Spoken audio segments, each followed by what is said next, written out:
Hi everyone, I'm Zen, your astrologer, and welcome to your horoscope for the week of March 22nd, 2021. We are going to have an incredibly active sky all throughout next week, where on one hand the numerous celestial conversations taking place at the same time are without a shadow of a doubt going to trigger some very symbolic events both in our lives individually and of course collectively on the world stage. But Mars, transiting the sign of Gemini, perfecting its conjunction with the North Node, also being an active power player in Sunday's super full moon in the sign of Libra. And all of this means that we are definitely going to be taking some kind of action, enforcing a choice, a decision, a desire, a plan, with work, investing our focus, investing our mental or psychological or physical energies, or our time, or any kind of effort or sacrifice, in order to achieve all of those things that we need desperately to have in our lives right now, either to help us advance with our future plans, with whatever we need to accomplish for our long-term futures, while for other people, this may be a really fortunate energy to start a lot of new things, including if it's everything new, like a new life, a totally fresh new beginning. This energy also favors that. But as I said, everything that we need is going to come to us gradually. So first of all, this energy is definitely going to be preparing us, empowering our will, empowering our inner forces, everything that has to do with the sign of Aries, our primordiality, our instincts, our will to survive, our will to go, do, live, take action, have an influence in the world, in the lives of others, and naturally our own life. And as they say, every single action, even if it's just simple intent, even if it's just a thought or a word or any kind of communication, while it has consequences, and if we act from a place of self-knowledge, of wisdom, of diligence, where it is not just our emotions which fuel us, but also rationality and logic, well then we reach a state where our actions have to lead us to somewhere constructive, somewhere where we can get all the support that we need, or simply to just achieve a state where reality can just support us, what we desire, what we want. And even though all of this sounds great, it sounds fantastic, well, it might not be as easy as it sounds, because let us not forget that Mars is also warrior energy, it is also conflict, it is also assertiveness, and it's not just Mars alone. The Sun and Venus are going to hold a conjunction in Mars's home sign of Aries.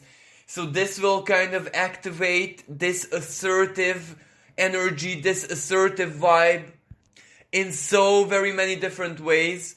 On one hand, Aries is the individual, it is one's own sovereignty.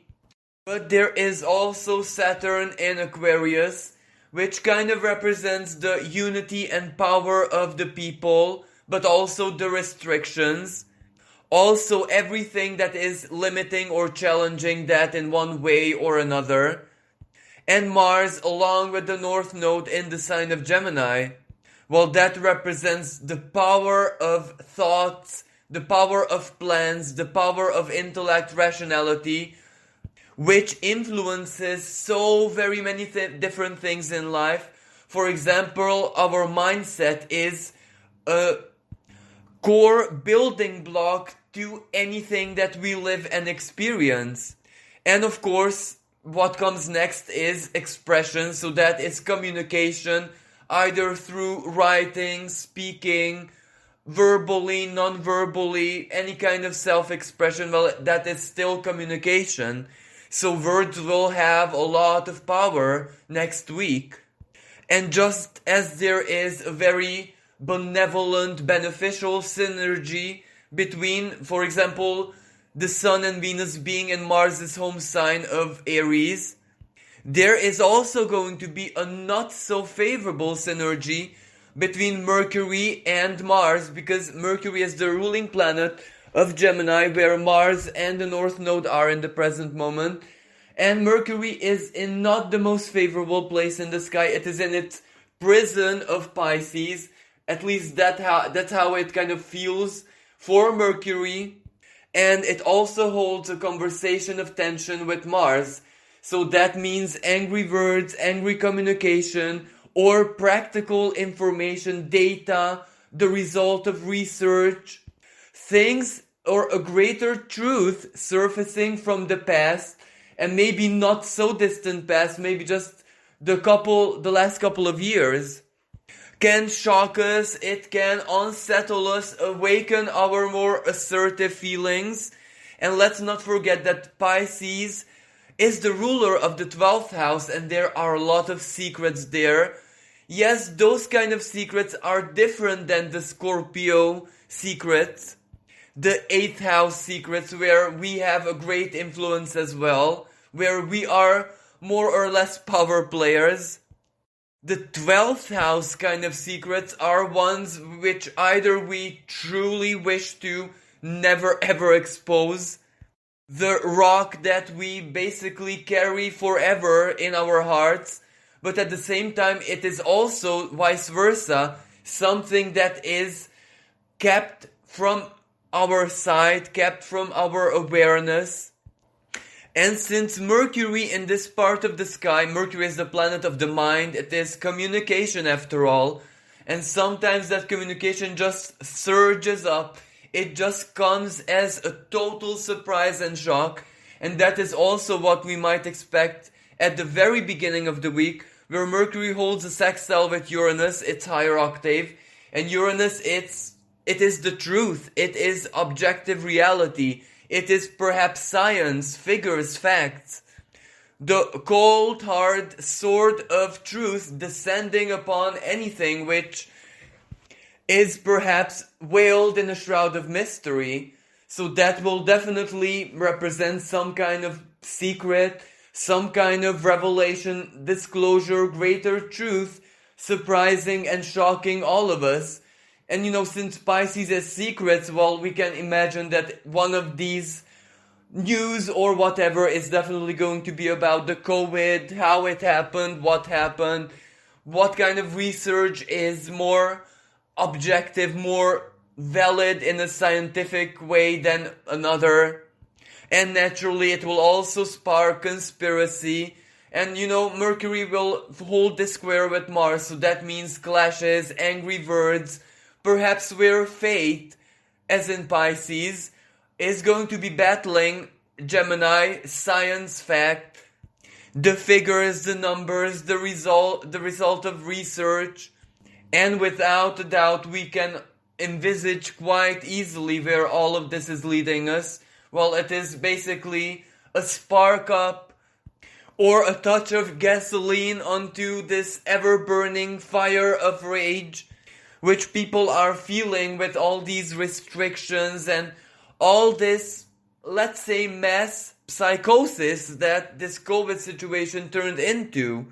So this is like a political and social, and towards the end of the week also legal, legislative conflict, this political warfare where maybe the best weapons are opinions, are point of view, perspectives, ways of perceiving and processing everything that is going on.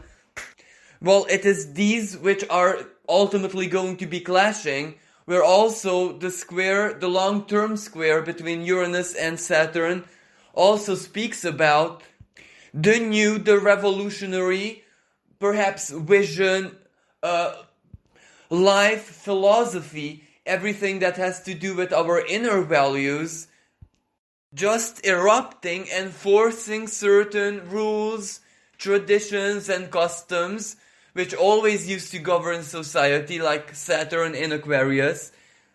It's forcing that to change, whether it is logical or not, like it or not.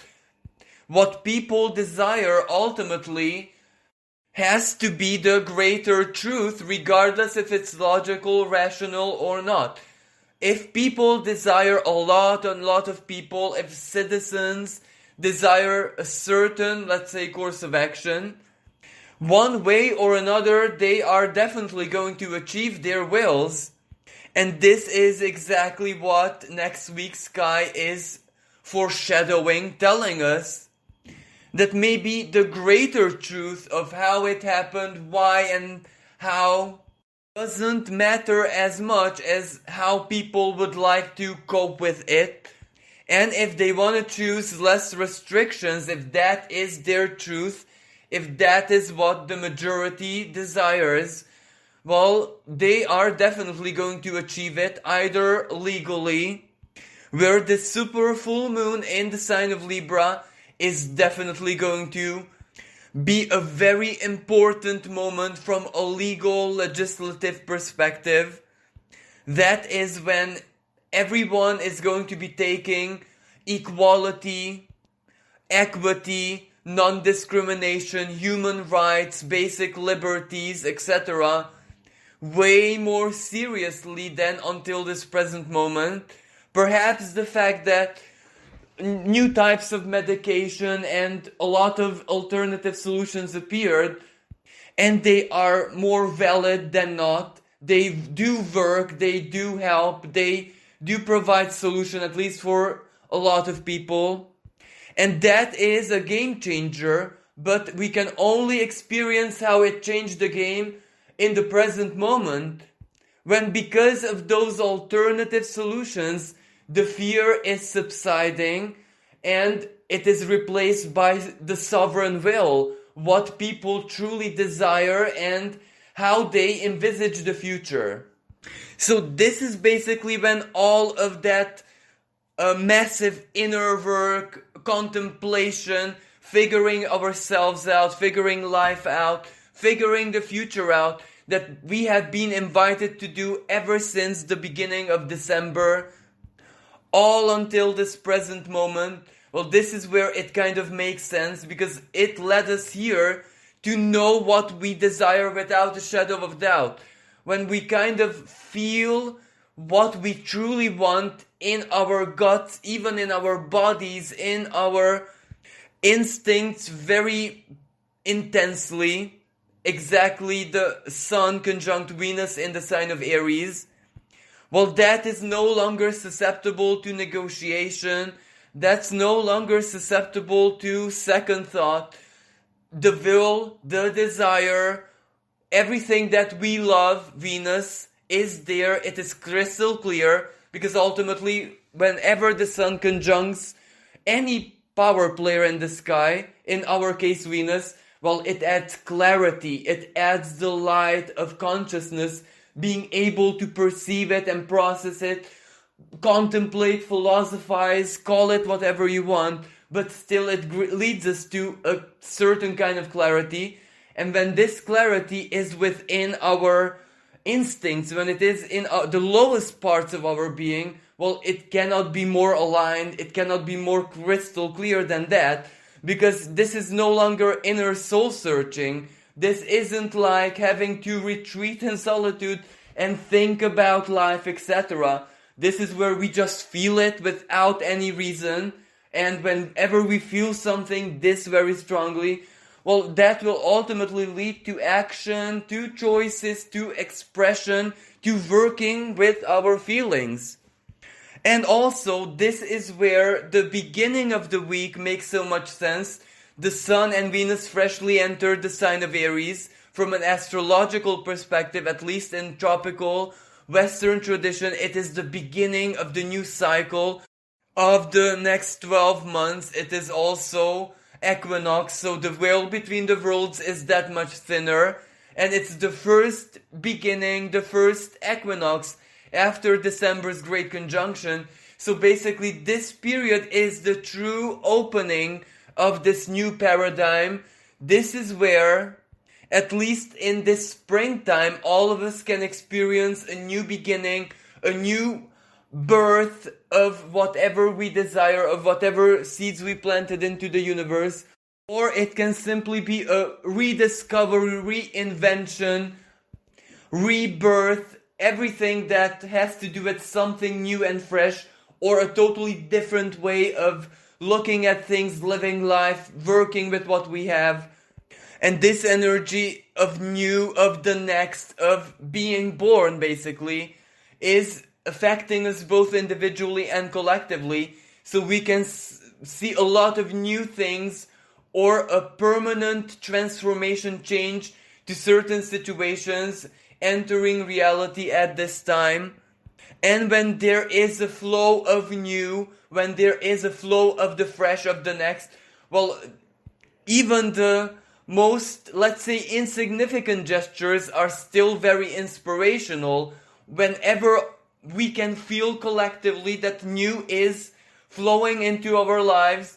That kind of motivates us, activates us, inspires us to take action, inspires us to have confidence, trust, and ultimately courage. So this is where we will get very empowered and activated. Perhaps energized is the best word here, because this energy can be felt in so very many different ways. It can be simply emotional energy, empowerment, where your just feelings are extremely strong and they motivate you. It can be the rising of our willpower, where we just feel much more aligned with our desires, what we simply will to do, will to live.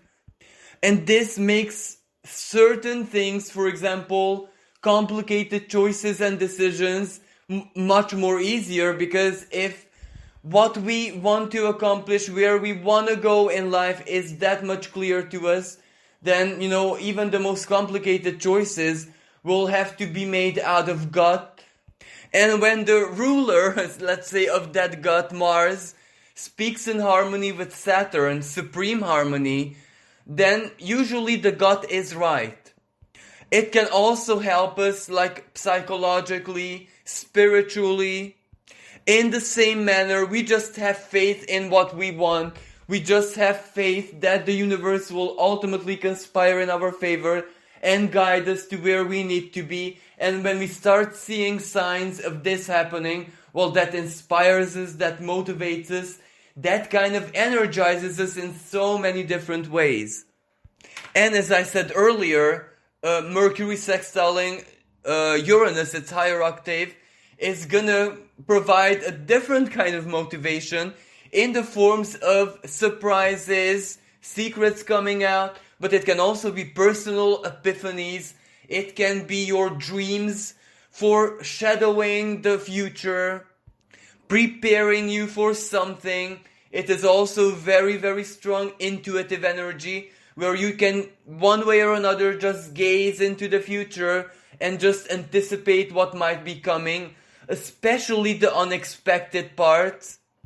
Exactly because Mercury is not very strong in Pisces, that means that whatever this Uranus might infuse into our minds, in our cerebral activity, so to speak, it might become symbolically very clear to us, because we might not want to perceive it with linear logic, rationality. We might just take it as it is, and that means believing it that much more.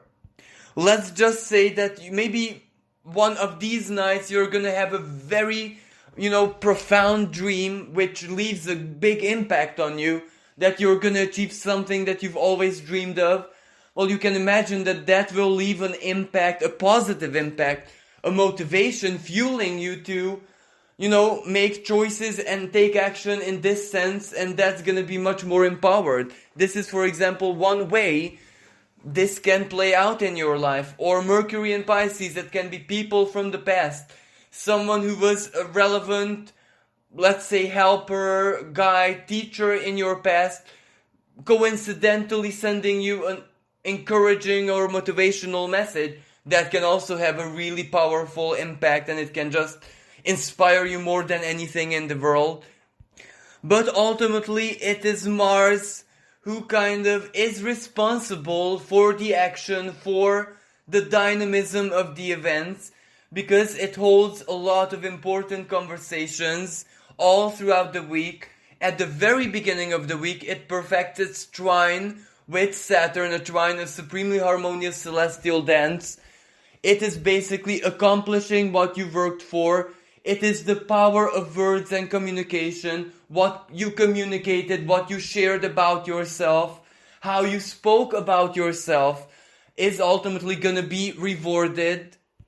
It can also be a really positive energy for everyone who is studying, researching, figuring out stuff, everyone who works in communication, everyone who works with people, everyone who works with something humanitarian or a charity, because Saturn in Aquarius is, as I said, people, the power of the people. And if someone adds value to the people, well, Saturn will reflect that back.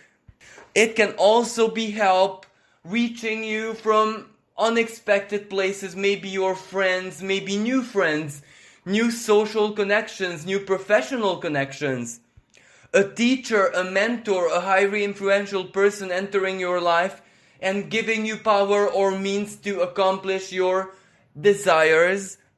It is a really good week in order to sort out certain things business-wise, to complete things which maybe have been left behind from the past, or everything, for example, a situation which still needs a closure or resolution. All of that is advantaged and favored.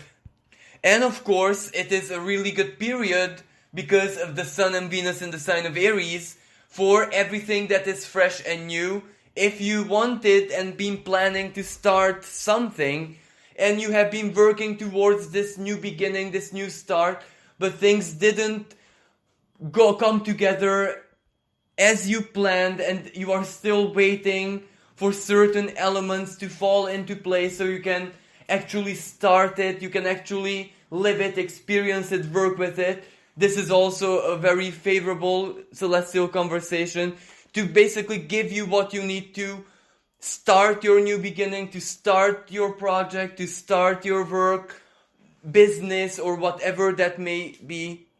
It is also a good period for new job, career change, new studies, reprofiling yourself professionally. But it doesn't necessarily have to be anything brand shiny new. It can also be, just simply investing work, seriosity, in the sense of diligence and responsibility, and making sure that your work is of the highest standard into whatever you're trying to accomplish. And simply said, your effort, the sacrifice, the time, the focus will pay off handsomely because of this Saturn trine. Then on the 26th of the month, we have two important celestial conversations perfecting. One is the Sun meeting Venus in the sign of Aries. And as I said, this is basically pure energy, empowering our wills, empowering our instincts, empowering basically the lower self, the warrior inside of us, the survivor, but at the same time the inner child. And the inner child doesn't know any limits, doesn't know any restrictions. It just knows that it wants to live and experience. And with Venus, this is where our emotional worlds, this is where our feelings, everything that we love, becomes that much more passionate, intense. Basically, this is where we align with our feelings, like it or not. And since the Sun is the light of our consciousness, we are fully aware of all of this. Well, that means that our actions and everything that we do, everything that we initiate, every war we fight, take that symbolically, of course, well, it's gonna be empowered by this Venus and the magnetism of Venus. Let's just look at her most, let's say, lowest expression, which is maybe lost. It is carnal desires, because that is an instinct. It is one of the expressions of Venus in the sign of Aries. And as Freud expressed in his life work, well, this sexual desire, this instinct of reproduction, ultimately, of creation, can be a very strong, unconscious motivational force in every area of our lives, even certain ones which might not be susceptible or subjected to this kind of empowerment or fuel, this raw, primitive, primal creational energy. And this is where I personally tend to believe that whenever Venus is in Aries, perhaps that is a period when Freud is kind of right, and whenever Venus is in the sign of Pisces, for example, or perhaps Cancer, maybe Carl Jung is right, where this instinctual creational energy, its higher expression is a spiritual force of creation, for example, which gives birth to the artist's creation. And whenever Venus is in the sign of Libra, maybe both are right at the same time. But of course, this is just one nuance of this energy. Generally speaking, it is basically igniting the passion inside of us, passion to live, passion to enact our sovereign wills, passions to create and follow our creational instincts in any shape or form that we desire and we have the possibility to. But as I said, at the same time, this is also warrior energy, because this is where we fight for our own integrity, for our well-being, for our stability, to have the life, to have the possibilities in order to just live how we find it most natural and comfortable. This is basically the core emotion of all of this. And this is one of the strongest emotions which we human beings do possess, especially the one which leads to action. So it is a very important period for all of us, and this is how new beginnings and everything new makes a lot of sense, because ultimately this Venus is creational power along with the Sun. So we are trying to create something and express our instincts, the creational force that was gifted to us at the moment of our birth in our genes. We're trying to express that one way or another, and if there is an obstacle preventing us, we have the tendency to fight it and rebel against it. And this is true personally, collectively, and in every single area of life. This is also supported by the fact that Mars on the same day is conjunct the North Node in Gemini. And as we know, the North Node is the karmic path forward, progress, what we need to accomplish, do in the future. So it energizes this both as a karmic energy, as in what might not directly depend on us, but also everything that does depend on us. So this can be a moment of a very, very strong alignment with our wills and also the divine will. And when these two are in harmony, when these two meet and they kind of fuse together, well, that is a period when huge progresses, huge paths and leaps forward can be made. It might not be immediately something palpable, physical, something extremely down to earth for all of us, but it can be information, it can be a plan, it can be communication, it can be connections which kind of prepare your mind, Gemini, that what you're set up to do, what you're set out to accomplish is happening, it is possible.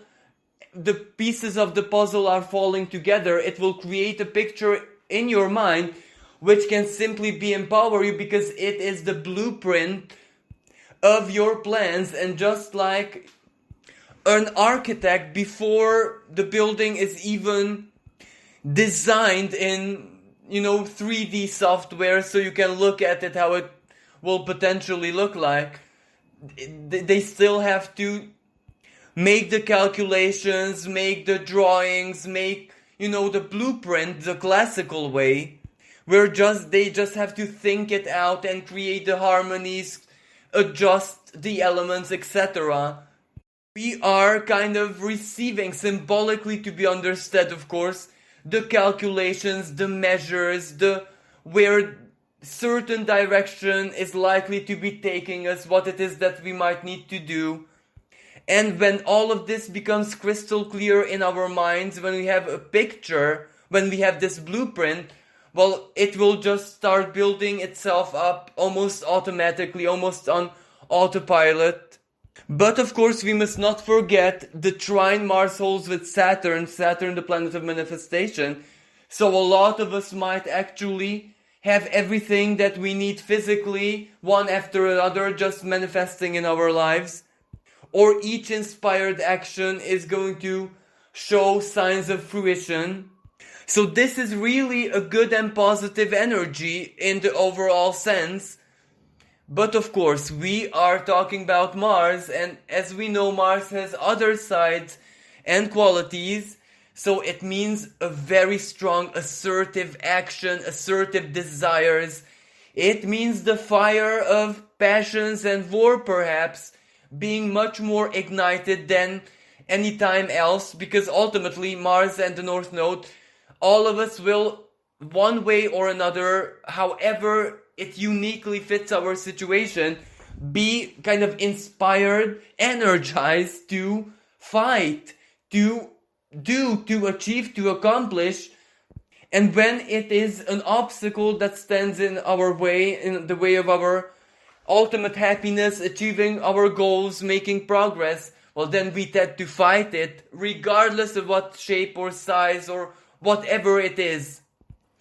And at the same time, collectively speaking mostly, whenever the North Node was conjunct Mars, a lot of times it manifested in the world as a gesture, an action of violence, of perhaps cruelty, something really shocking in the most unfavorable sense.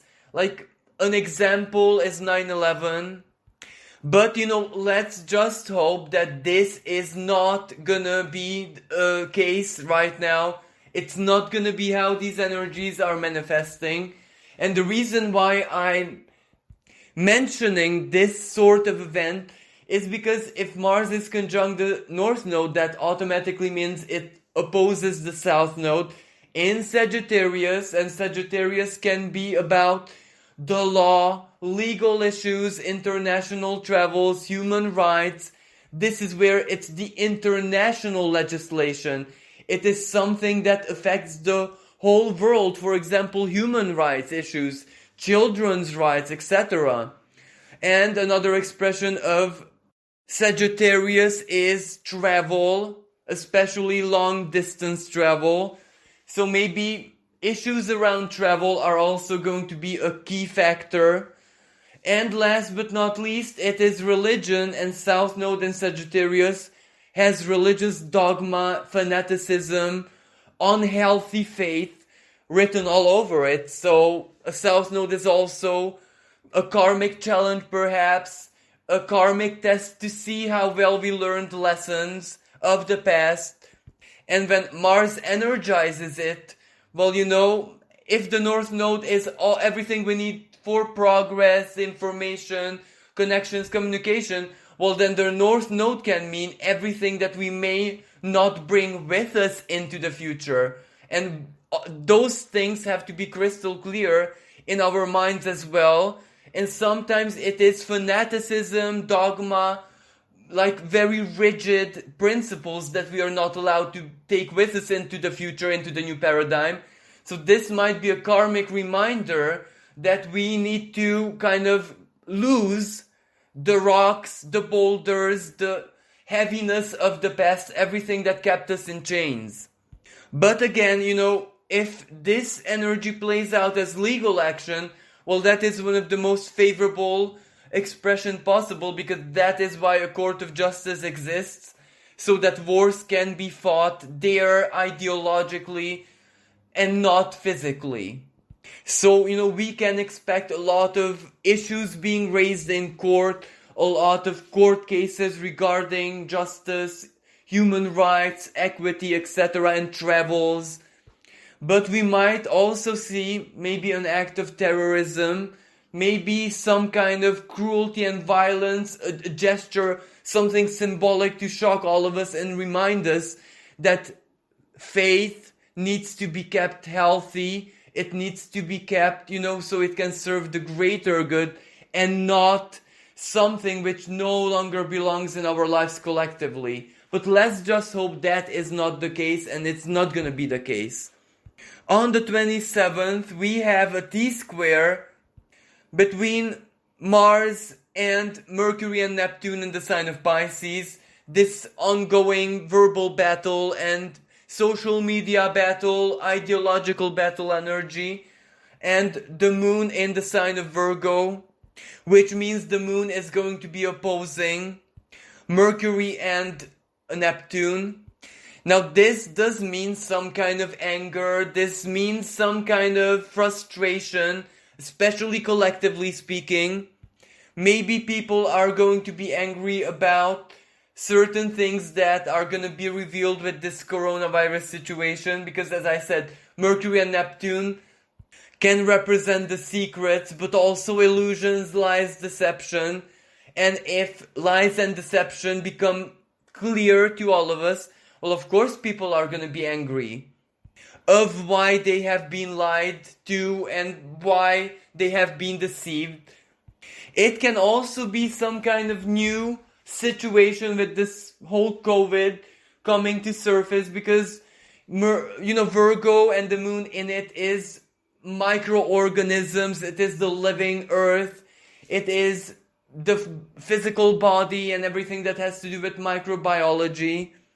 Pisces is the immune system, so let's just put the pieces together and make up our own version of how this can play out.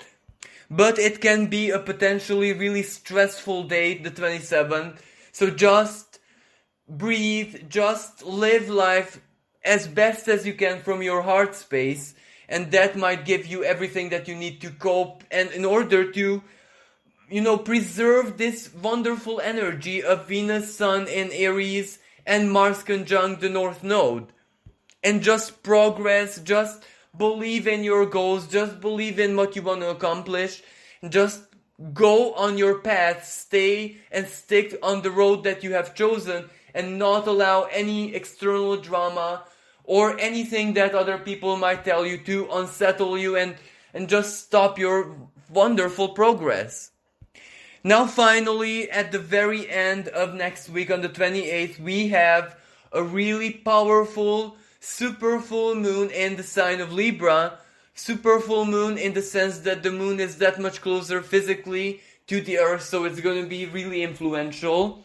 First of all, like all full moons, this is a culmination of the lunar cycle. It is a completion, maybe a termination, things coming to fruition. And also, with every full moon, the light of the full moon can reveal certain things hidden from our sight. And something that, stands out straight away is that the Sun and Venus and Chiron, the wounded healer, are going to be conjunct at the time of this full moon, which means that ultimately it is a very powerful healing energy. But full moons do tend to make us emotionally a little bit hyperactive, especially when, Venus and the Sun are on Chiron, so our wounds, wherever we have been wounded, especially regarding our relationships, partnerships, alliances, associations, the sign of Libra. But since this is a termination, a culmination, this is the kind of energy which offers us the healing or illuminates the path that we need to take towards healing. It isn't just something which stirs up the wound which opens the wound and forces us to bleed even more, psychologically speaking, of course, but rather it is something which reveals the wound in order to give us the cure, the medicine, or the path towards healing. It is also an energy of karma, as in every single full moon is karmic in its own way. So this is really good to terminate relationships which no longer work. And when I say termination, maybe this is the divorce itself, because Libra is legal energy as well. To quit a job, as in that is also the termination of a certain partnership, a certain agreement. To, lose fake friends, to lose people who no longer belong in our lives.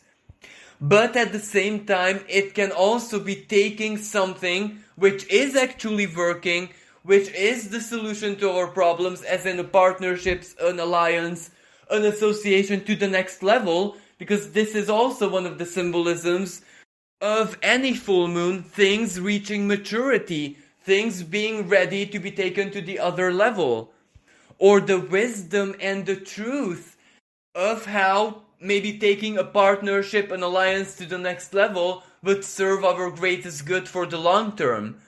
It is also, a very shocking and a very surprising energy, because the moon holds a quincunx, an astrological conversation which links together two areas of life which apparently have nothing to do with each other.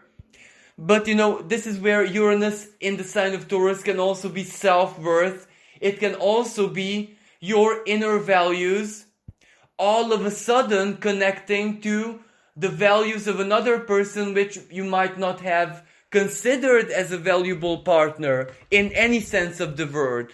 Or maybe someone just surprises you, shocks you, proves themselves to you, adds value to your life, something which you might not have been able to foresee. But it can also be a revelation where you know exactly what not to do, where perhaps your inner values just shine, just kind of reach a certain kind of inner gravity when you're so aligned with them that you just know those people, those situations, for example, contracts, agreements, everything that might have to do with Libra, which are never gonna work for you, no matter how, opportune or fortunate the circumstances may seem like. For example, legally, materially, but if it's your heart says no, then it's a no. And just being able to say that no with courage, with self-confidence, it is a massive blessing. And of course, I am perfectly aware that having to do the opposite, saying yes with all your heart, is a blessing equally or maybe a bit more beneficial, because it can really get things done.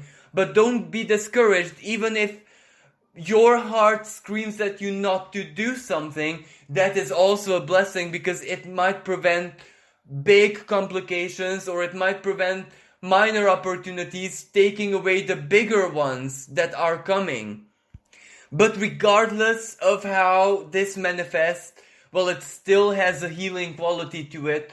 Even if it might be uncomfortable, even if it might mean having to move on from a situation, or one of your desires having to be put on hold in order to give way for another, which is more important in this period.